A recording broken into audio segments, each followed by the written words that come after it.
نہایت خوشی و مسرت کا مقام ہے کہ ہمارے درمیان ہمارے مہمان مکرم تشریف لا چکے ہیں اور ہم ان کا دل کی گہرائی سے استقبال کرتے ہیں۔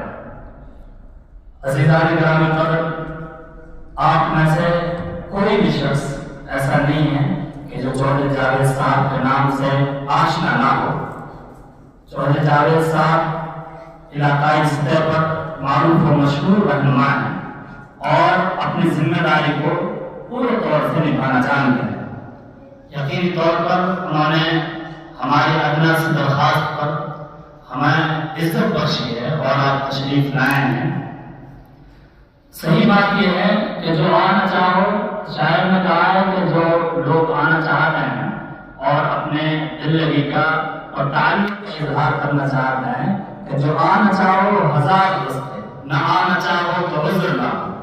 جو آنا چاہو 1000 رستے، نہ آنا چاہو تو عذر نہ ہو۔ مزاج مرہم طویل رستہ، برستی بارش خراب موسم۔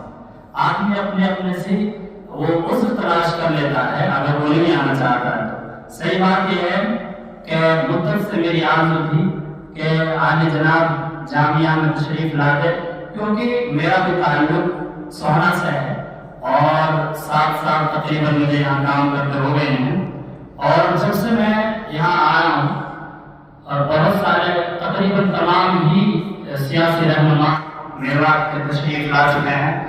چودھری جاوید صاحب کے لیے ہماری کوشش یہ تھی، سب کی پوری قوم کی کوشش تھی کہ اتنا چودھری صاحب کو ہارنے کا احساس ہونا چاہتا وہ کم نہ ہوگا جتنا احساس اس نے وقت ہوا۔ میں یہاں سے بھی دیکھتا ہوں لوگوں کو، وہاں جا کر دیکھوں، ہمارے گھر کے ہی 29 ووٹ چودھری صاحب کی تنہا اور ان میں ایک دینے والا میں بھی ہوں۔ لیکن ظاہر سی بات ہے کہ اللہ رب العزت کے ہاتھ میں ہوتا ہے، لیکن چودھری صاحب کی جو زندگی ہے جو علامہ اقبال نے کہا ہے کہ یقین محکم عمل پہ ہم محبت فاتح عالم، یقین محکم عمل پہ ہم محبت فاتح عالم، جہاد زندگانی میں ہے مردوں کی شمس گرے، کہ آدمی مستقل عمل کرتا رہے، کوششیں کرتا رہے اور آگے بڑھتا رہے۔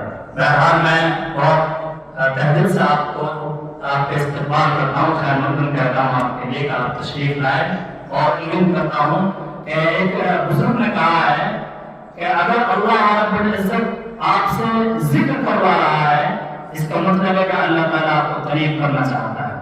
اگر اللہ تعالیٰ آپ کو لوگوں کے کاموں میں مشغول رکھنا چاہتا ہے اس کا مطلب اللہ تعالیٰ نے آپ کو اپنی محبت کا طریقہ سجھا دیا ہے۔ انہوں نے کہا ہے کہ اگر آپ کو دین کی مجلس ملنے شروع ہو گئی ہیں تو اللہ کے بزرگ نے کہا ہے اس کا مطلب ہے کہ آپ کو جنت کی چراغاہ میں بیٹھنے کا موقع مل گیا ہے۔ اگر آپ کو اللہ کے نبی کے تعلق سے منسوب جیسے کہ یہ وجہ سے معاملات میں فضول میں الجھ چکے ہو، اس کا مطلب ہے کہ اللہ تعالیٰ تم کو اپنے سے دور کر رہا ہے۔ اس طرح سے بہت ساری